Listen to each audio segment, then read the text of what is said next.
Have you ever stopped yourself from asking for more or expecting more because you told yourself, well, I should not ask for more because at least I have fill in the blank?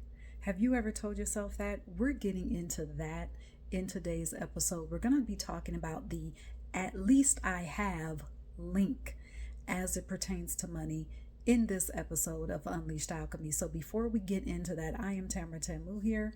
Thank you for joining another episode on Unleashed Alchemy, I should say, where on this platform we talk about going against the grain so that you can live a soul fulfilled, money of overflowing life. Yes, spirituality and money go together, and that is what we have been focused on this series. This is probably part 10 now. I've lost count.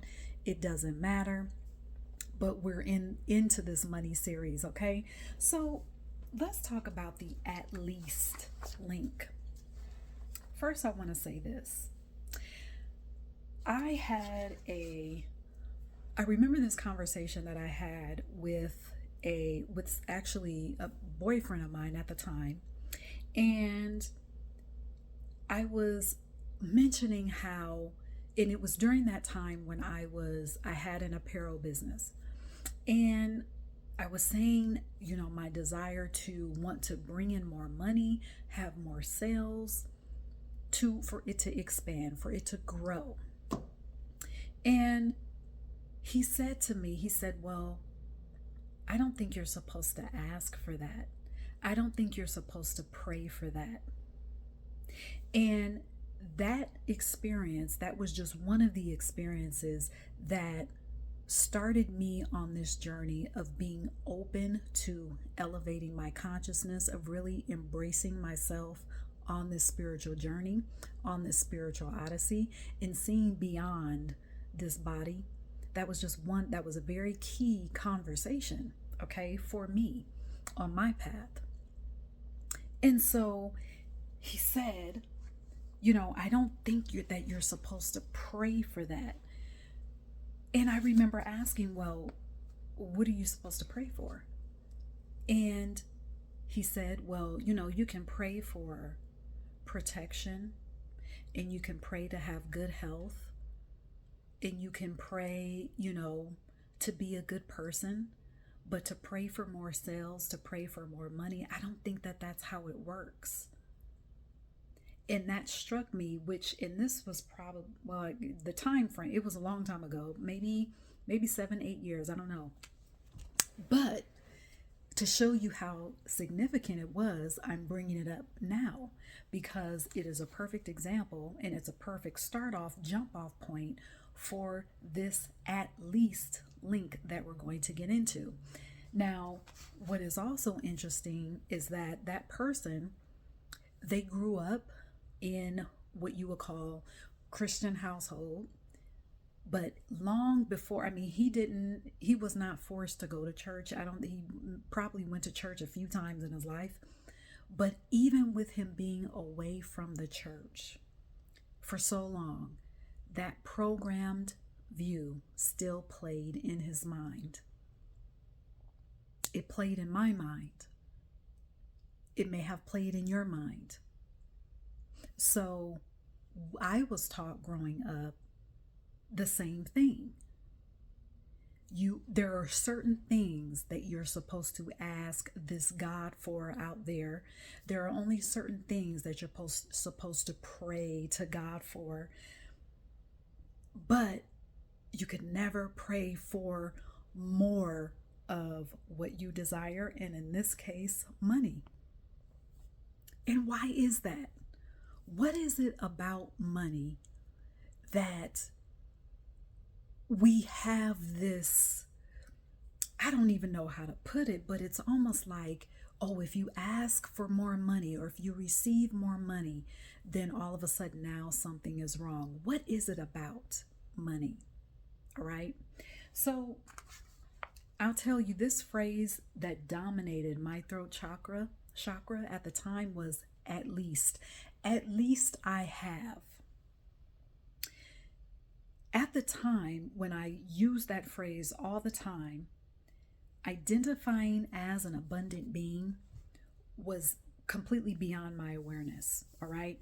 Having the least of what I desired became normalized because I carried the story that I could only desire certain things, that I could only desire good health and protection. Okay. So during those times, so having the least of what I desired, it became a part of my identity. It became a part of my nervous system. So during those times, I couldn't even fathom having more than what I needed, or more than enough, because I was focused on just having enough. Because I told myself, well, I can't expect more money, but at least I have this. At least I have this amount. I can't want more out of my life, but at least I have this. I can't want a bigger house or a bigger apartment, but at least I have four walls to live in. Having that identity, operating from that type of lens, I was repelling my own desires. I was repelling money. So, think about the time when you have used that phrase regarding money, regarding life, regarding work, relationships, family, friendships, business, vacation, material possessions. You could even use this to apply, like, say, for example, you wanted to go to, I'll just throw a place out there. Let's say you wanted to go to Paris.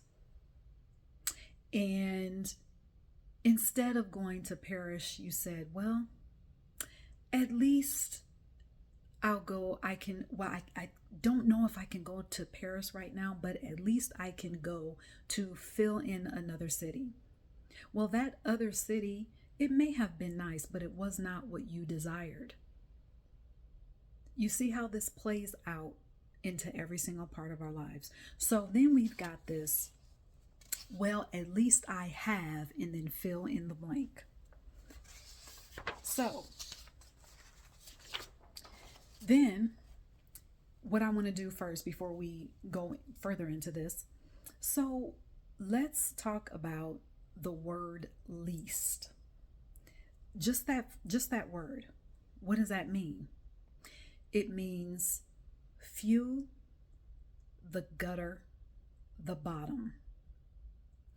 So let's consider what is being said below the surface. So when we say, at least I have, the phrase at least creeps in first when we're attempting to censor our desires, because we don't believe that we can have more than what is in our current experience because of programming. I talked about this before, but I'll say it again. This self-limiting mindset, which is often disguised as false acceptance or false thankfulness for what is present in the external, is a trap. You do not have to pretend to be thankful for something that is in your current experience if you're tired of it. Sure, you can say, yes, I'm thankful for my home, but I want something else. I want something bigger. Sure, I'm thankful for a job, but I want freedom. That's what I want. That's what I desire. I want the freedom to be able to determine how much I make, when I make it, how I make it. And here's the irony in all of this. When we get these messages that, oh, well, yes, you want this, but you should just be grateful for what you have, because at least you have. The irony is that no one gets in the morning and says, today, I'd love to see what I can get from the gutter.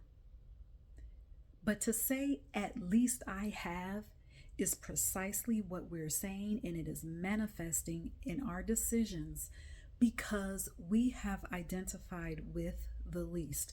Now, this is going to be hard for some of you to digest. It's going to be hard for some of you to admit.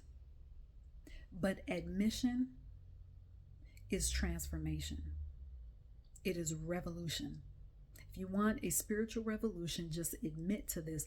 Look in your life and see where you have used this phrase. Well, I desire this, but at least I have this, so I should just be thankful for that. Just look at that. The most minor, then when we carry that at least mindset, the most minor and worst case scenario then becomes an expectation. Why? Because we operate at the least. We cannot go beyond that. Our operating system is not going outside of that. So then everything that is at the least, everything at the gutter, everything at the bottom becomes an automatic expectation. So when settling for less than what we desire becomes part of our identity, we become tolerant of gutter experiences, whether it's in career, in business, in relationships, and money. So here's a very common example. We could say, and I've used this before, I don't like or I hate my job or this business, but at least I'm getting a check, or at least it's bringing in some money. Here's an example, personal story, another one. When my apparel business, when I decided to just let it fold for the moment, I started writing. I was a freelance writer, became a freelance writer. Now, can I write? Yes. Am I a good writer? Yes. Am I a good storyteller? Yes, I am. Do I enjoy writing? Yes, but for myself. I didn't want to do it for other people and hated it. Yet I had orders coming in that I loathed, but I did it because I told myself, well, at least it's bringing in money. Do you think that writing business lasted? No. Because of that operating system, because of how I was vibrating. Now, yes, I could have forced myself to say, well, I'm thankful for the money, but that would have been fake. Yes, I was thankful for the money, but I did not like and was not thankful for the way that it was coming through, because I knew that I deserved more. I knew that I deserved to bring money in the way that I wanted to bring it in. All right. So then what we do is, when we carry on this at least identity, we become mute, or I should say our desires become mute to us. We retreat into silence as far as our visions, our wants, and needs are concerned.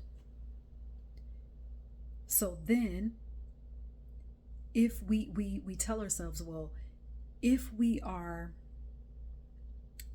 worthy of what we truly want, we would have it.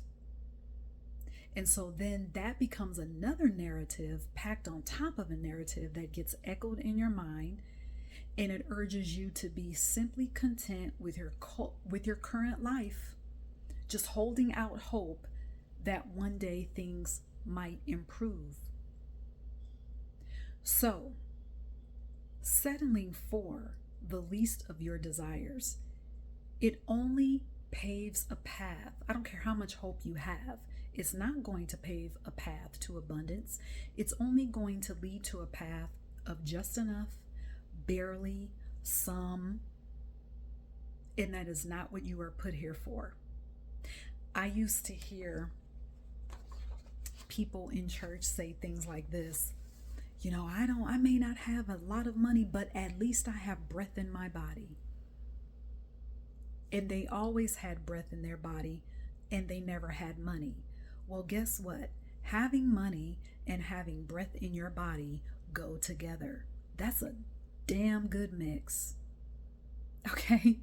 So, release the at least. We're not using that phrase ever again.